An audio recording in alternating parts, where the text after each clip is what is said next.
What's going on, guys? We are back for another one. This is going to be an amazing one, so make sure that you pay close attention and you take really good notes, because this can be a game changer for you, especially those of you that are just getting started, trying to start going and getting deals, getting contracts, cashing checks. So let's get right into it. We're going to talk about the top 10 cheapest ways to find off-market properties right now for wholesaling real estate, and these are all methods that I have done before, and these are some of them are paid and some of them are free, right? Some of them are just more time, but this is what I have found to be the most effective 10 to actually getting you deals right away. Okay, so let's get right into it. Number one is going to be driving for dollars, right? So driving for dollars is obviously going to take time, it's going to take gas money, you need a car, you know what I mean? So you do have those factors in place, but I'm telling you right now, we still do this today,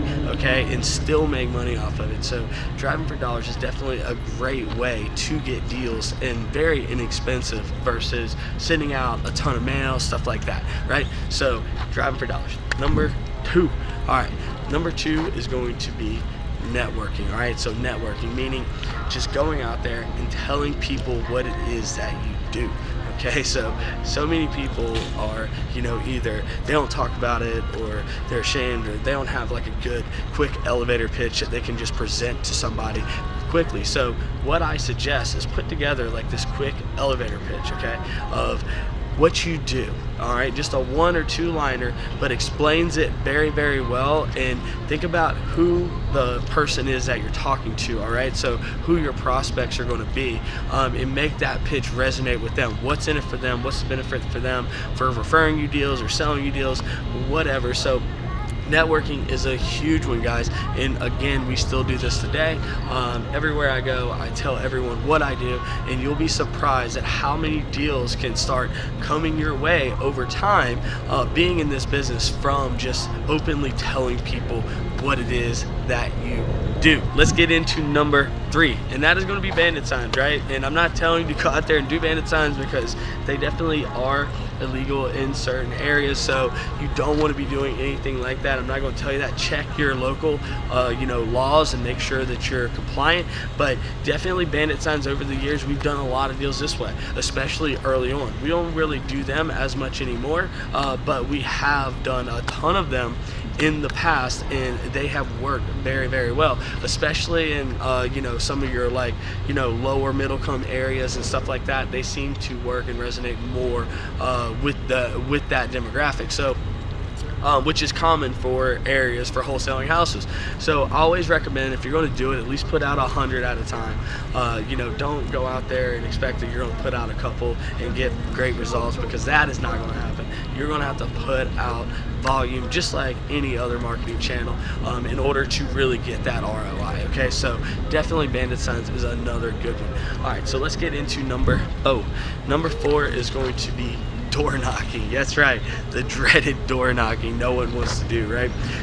So there is certain people out there that actually love doing this. I'm not one of them. I can certainly do it. I have no issues doing it, but am I passionate about it? Not really. We do it in our business. Our acquisitions people do it. And again, guys, we get great results from this. So we do it more so on when we lock up a deal, then we go around and meet all the neighbors, stuff like that. But we are not afraid to go out there and start knocking on doors and doing whatever it takes. So again, this is just get a list, a highly distressed list, like a tax delinquent, maybe not tax delinquent for door knocking. You could, but more along the lines of probably like the pre-foreclosures, the code violations, stuff like that. And actually, tax delinquents as well. We haven't door knocked them, but I'm sure, that's a phenomenal list for direct mail and cold calling. So I would be willing to bet that you could get great results from that, but I haven't personally door knocked a tax delinquent list, so I cannot tell you that. All right, guys, let's get into number 5, and that is going to be social media. All right, so not saying running ads, I'm saying going out there, getting in the real estate investing groups, the wholesaling groups, building relationships with people, communicating with other people in your market, even like meetup.com, they have plenty of groups there as well. LinkedIn, get involved, guys, get in the game. And this is something that you can do, with, again, time investment. It isn't really money, it's a time investment. So get in there and again, like meet up in LinkedIn. I actually did a ton of deals off of LinkedIn early on, and LinkedIn actually has huge real estate investing groups with like 500,000 people in there, guys. Over 500,000 people. So you can definitely build relationships, do deals this way. And some of the first deals I did actually came from directly networking and building relationships on LinkedIn. So that is a highly underutilized platform right now. So I suggest that you go on there, do a profile, fill it out properly, fill it out all the way out, and go out there and start building relationships. Same thing with Facebook if you're not on there already. Get more involved in social media, guys. It will go a long way. People start knowing who you are, seeing you more and more and more, builds that trust, then you start doing business together. So social media is a great tool. Let's get into number 6, and that is going to be one of the fan favorites, I'm sure, and that is cold calling. Cold calling gets amazing results if you are willing to put in that work and you have someone that is good on the phone, that understands sales, conversions, and knows how to figure out what the real problem is and solve that problem. Okay, so obviously cold calling, pull a list. We use REI Automator, and you would just start calling. And I recommend when you start out, if you are brand new, don't get one of the fancy dialers or anything yet. Just go, bam, get like a call rail number and start just calling one by one. Just narrow it down to a highly distressed list, and start hitting them. That's what I recommend in the beginning. And then once you get better at it, you start hiring people, or you are really good at it and you want to ramp it up, then look at doing a dialer like Mojo or Call Tools or something like that. But in the beginning, it can be an unnecessary expense that you don't need to actually incur yet, since you're already buying the list, and then you're going to get a number so you can start calling, and then you can start doing some deals. All right, so guys, cold calling is another great way that isn't super expensive to do deals. All right, so other wholesalers is going to be number 7.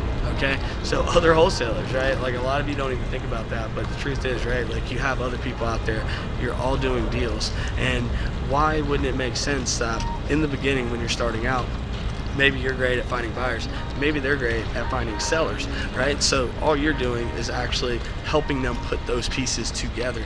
And I did this early on as well, and I did actually several deals early on in my first year, just by going out, building relationships with other wholesalers. And I went out and I got some buyers that were willing to pay really premium prices that they didn't have, and then we split the deal, right? So definitely make sure that you are building relationships with the other wholesalers in your market, and you're not looking at them as competition. You are looking at them as potential ventures and partnerships and JV deals and everything like that.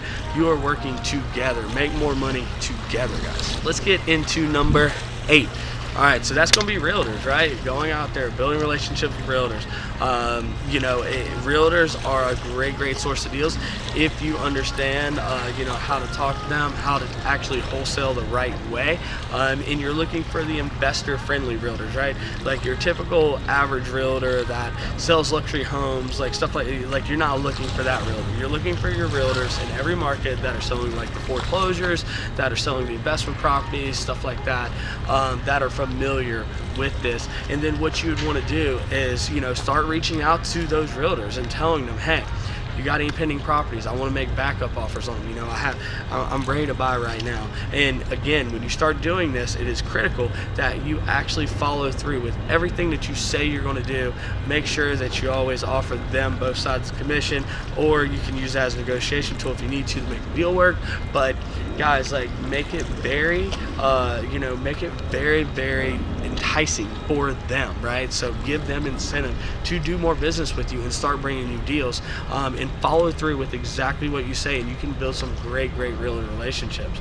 Okay, so let's get into number 9. Number 9 is going to be texting. Okay, so get your list, you start texting. You just, again, guys, like, this can be difficult, so you got to make sure that you check your local laws and everything like that for your state, see what you are able to do and not able to do for your area. I'm not going to tell you to do anything that you shouldn't, but text is a great way to do more deals, or start doing deals, and very inexpensive versus like sending out direct mail, pay-per-click advertising on Google and Facebook, stuff like that. So it is a great way, and we actually use text today. Let's get into number 10, and that is going to be one that you may or may not have ever heard of it. It's sticky notes, right? So sticky notes with doors. You can actually, there's companies out there that you can actually pay, and you can get a message on a sticky note, and then they will go sticky note neighborhoods for you, right? And you can target those great investor, really investor desirable neighborhoods, that all the cash buyers that are just trying to buy everything up, those areas, right? And go and sticky note the doors, right? And you can even do this yourself if you wanted to, starting out. You can just literally go buy a ton of sticky notes, write it all out if you want, or maybe even run it through like a printer or something like that. I don't even know if you can do that with sticky notes, but I guess that's how they do it. I don't think they actually, all of them, hand write them. I think a lot of it is printed on. I could be wrong about that. I think the one that we use actually was handwritten, but either way, guys, so check it out. Sticky notes are great, right? And that's different. You stand out. Not as many people are doing it, and it's probably one of the more expensive options on the list, just like cold calling, stuff like that, but not a lot of people are talking about it, and you can get some good deals that way. I know people that are having success with it. We've had success with it. So guys, I hope you love this video, and obviously I can keep going. There's plenty of different ways. These are the 10 ways though that I found to be the most effective, and that's why I shared them with you like this instead of going down the entire list. I'm trying to tell you what are the 10 best that I have found personally through my results, and sharing that with you so you can implement that into your business and hopefully get similar results, right? So again, guys, go out there, execute on these. I love you. Make sure you drop me a like, make sure you are subscribed, turn on that bell for notifications, and I will see you on the next one. Peace.